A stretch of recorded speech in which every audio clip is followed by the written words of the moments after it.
So the next thing I want to show you how to do on this machine is sew a buttonhole. Again, I remember in early days back in high school and college when I was doing a lot of sewing for myself, I wanted to make buttonholes, but it was really hard to make a nice looking buttonhole. This machine makes it really easy. So what you want to do, normally when you're sewing a buttonhole, it's going to be in a placket area of a garment that you've put stabilizer or interfacing in. I'm using a little bit of stabilizer here so that the stitches don't pucker. Now I'm going to go back and select my woven medium, and I'm going to select the buttonhole. Okay, and this is the buttonhole foot. So I'm going to take you through the screen again to kind of help you get used to looking at it. So I want to switch now back to a size 80 universal needle. It has changed my tension down to 3.6. This little rectangle is new, and that means you're going to need some stabilizer or interfacing for this stitch to keep it from puckering. Again, the sewing, we're still in neutral, or in the end position for the presser foot pressure.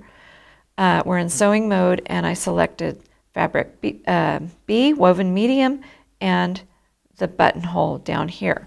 Now I will show you there are other buttonholes up here on the lid that you can choose from, and we'll go into, in decorative stitching, we'll go into how to select those stitches. Okay, the next thing on the screen is the foot. This is the C foot, it's the buttonhole foot, and the wonderful thing about it is you just pull this plastic piece back, put your button in here, so I'm going to pretend that my finger is my button. And you close that. I forgot to get a button out, but this will work. So let's say I'm putting a button that size in. Now I'm just going to pull my other foot off. I just push from the back to take the foot off, and it comes off really easily. If your machine's relatively new, it might be fairly stiff. Don't worry, you won't break it. Just keep pushing until it comes off. All right, and then with this foot, the bar that you need is right here in the front section. You're going to push that in. Again, we recommend that you take the thread down through the hole in the foot, which is a little harder this time because there's not a gap, so to speak. And the other nice thing about this machine, I need to get my tweezers under there. It's got an extra high lift on the foot, so I can actually get in there with my tweezers and grab that thread and pull it through and then let go. Now, before I start sewing my buttonhole, there's one more thing I need to do. There's a piece of metal, a metal bar right back here that you want to pull straight down, and that's what's going to actually let the machine know when to stop sewing the buttonhole.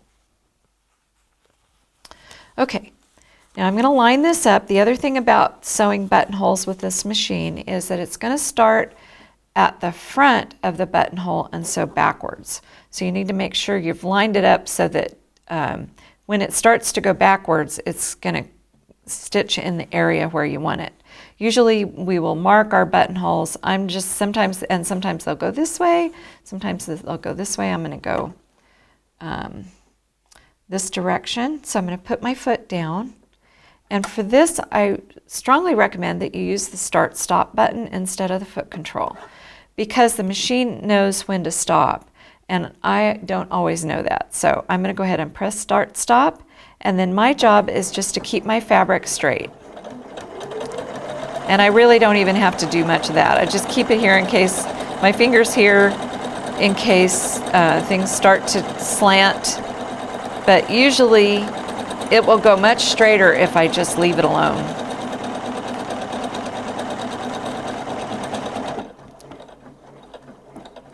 And it's going to do a fix at the end, and guess what? It even cuts the thread for you. So all you have to do is lift your foot up and you've got a beautiful buttonhole. The trick I like to show people, if you haven't done garment sewing in the past, is I take a